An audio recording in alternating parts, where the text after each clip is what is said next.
نوائے ضیاء کے ساتھ پروفیسر ضیاء قیام پاکستان سے متعلق جو سب سے اہم کردار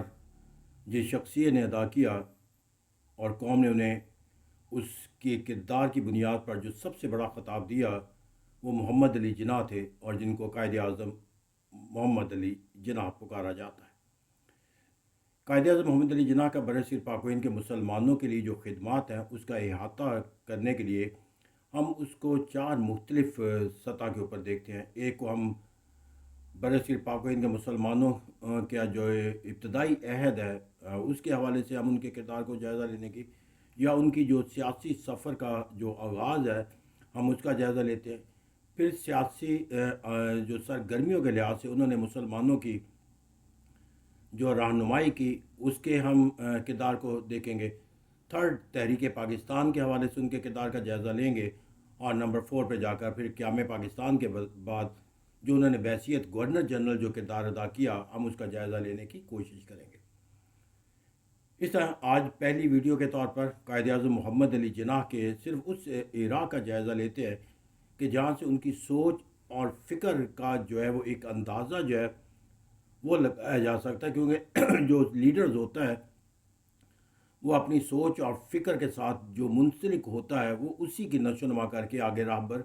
اور رہنمائی کا فریضہ جو ہے وہ سر انجام دیتا ہے۔ تو قائد اعظم محمد علی جناح جیسا کہ ہم سب کو معلوم ہے کہ 1876 میں کراچی میں پیدا ہوئے، ابتدائی تعلیم کراچی میں حاصل کی، پھر وہ لندن میں چلے گئے اور بیرسٹر جو ہے وہ ڈگری حاصل کر کے وطن آئے، سرکاری ملازمت کا درجہ کیا، اور پھر وہ ایک وکیل کے طور پر جو ہے وہ ہمارے سامنے آتے ہیں۔ لیکن اس تمام سفر کے اندر جا کر جو ان کی ابتدائی سیاسی اگر ہم پہلو دیکھیں تو وہ لندن کے اندر ہمیں نظر آتا ہے، جب وہ دادا بھائی نورو جی کی سیاسی سرگرمیوں کے اندر جو لندن کے اندر ایک ہندوستانی کے طور پر جو ہے وہ انتخابی عمل میں حصہ لے رہے تھے، ان کی جو سیاسی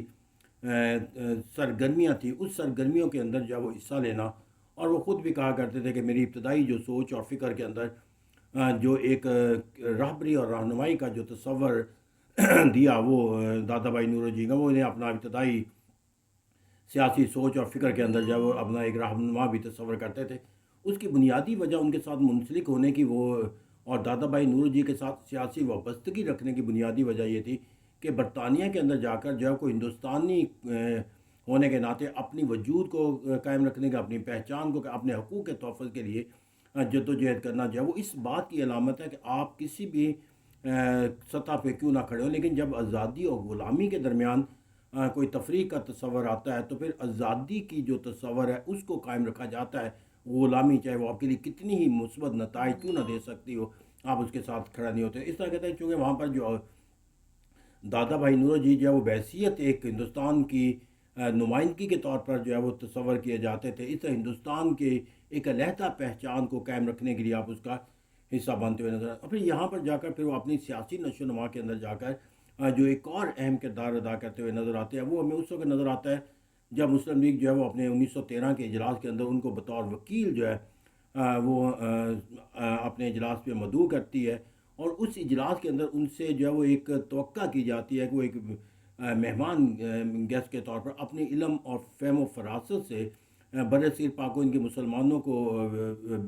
بالخصوص اور سیاسی جماعت مسلم لیگ کو ایک سیاسی جماعت کے طور پر جو ہے وہ کوئی ایک ایسا راستہ دکھائیں گے جہاں سے وہ اپنی منزل یا مسلمانوں کے حقوق کے تحفظ کو زیادہ بہتر طریقے سے حاصل کر سکیں۔ یہ ایک تصور پایا جاتا تھا کہ مسلم لیگ اگرچہ 1906 میں بنی ہے، اس کے جو اغراض و مقاصد جو وہ طے کیے گئے تھے اس کے مطابق اس کو کامیابی کا جو وہ دائرہ کار ہے وہ حاصل ہوتا ہوا نظر نہیں آتا۔ تو یہاں پر جا کر انہوں نے مسلمانوں کو اور مسلم لیگ کے پلیٹ فارم کو یوز کرتے ہوئے جو رہنمائی کا تصور دیا وہ یہ تھا کہ وہ مسلم لیگ کے منشور کو جو ہے وہ اپنے حالات و واقعات کے مطابق جو ہے وہ تبدیل کریں، اور حالات و واقعات کے تبدیل کرنے کے لیے یہ ہے کہ جب تک وہ اپنی طاقت کے ساتھ ان تمام عوامل کو ساتھ شامل نہیں کریں گے جو ان کی آواز میں آواز شامل کر کے ان کے حقوق کو جدوجہد کو طاقت بخش سکتے ہیں، بالخصوص انگریزوں کے مقابلے میں جو آپ کی آواز ہے اس آواز کو توانا رکھنے کے لیے یا اس آواز کے اندر جو طاقت آپ کے لیے مفادات کے اصول کا ذریعہ بن سکتی ہے، اس کے ساتھ محاذ رائی کی کیفیت کو دور کر کے ان کے ساتھ ہم آہنگی کا تصور قائم کر کے، کیونکہ ان کا تصور یہ تھا کہ جب تک انگریزوں کے ساتھ مسلمان اپنی لڑائی کا کوئی حصہ شروع کرتے ہیں تو اس کے لیے ضروری ہے کہ کم سے کم ان کی آواز کو جو ہے وہ ہندوستان کے تمام لوگ جو ہے اس کے ساتھ منسلک ہو جائیں، تاکہ یہ آواز جو ہے وہ پھر ایک ایسی آواز بن جائے کہ جس سے ہندوستان کے مفادات کے تحفظ کے لیے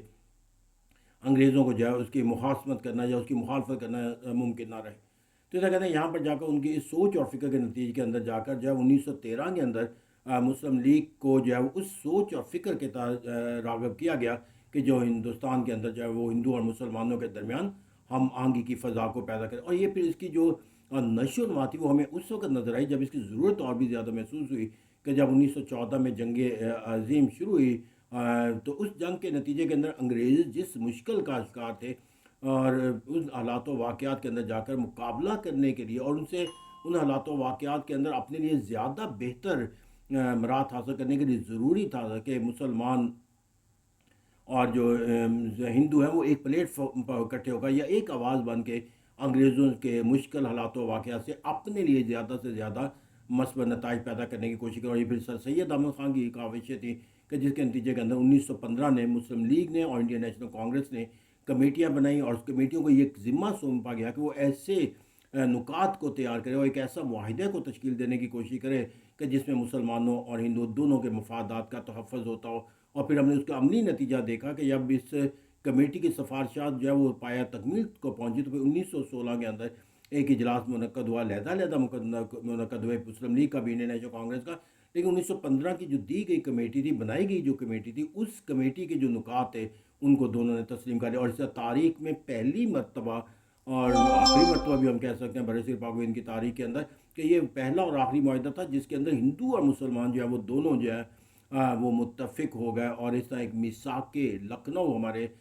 سامنے آتا ہے، کیونکہ اس وقت دونوں سیاسی جماعتوں کا جو اجلاس ہے وہ علیحدہ علیحدہ تھے، لیکن لکھنؤ کے مقام اس طرح 1916 کے اندر جو لکھنؤ پیکٹ کا ہو جانا ہے، اس کے بنیاد پر قائد اعظم کو جہاں پر ambassador of Hindu Muslim unity کا خطاب دیا گیا، وہاں جا کر اس کے اندر ایک جو بہت بڑی میں جہاں پر جو سوچ اور فکر قائد اعظم کی جو وابستہ تھی کہ کسی قوم کے جو مفادات ہیں اس کو تحفظ کو یقینی بنائے بغیر جو ہے وہ آپ کوئی عمل جو ہے وہ اختیار نہیں کر سکتے، تو میثاق لکھنؤ اگرچہ ہندو اور مسلمانوں کو قریب لانے کی کاوش قرار دی جاتی ہے، لیکن اس کے اندر بھی جو مسلمانوں کے حقوق کا تحفظ ہے وہ یقینی بنایا گیا،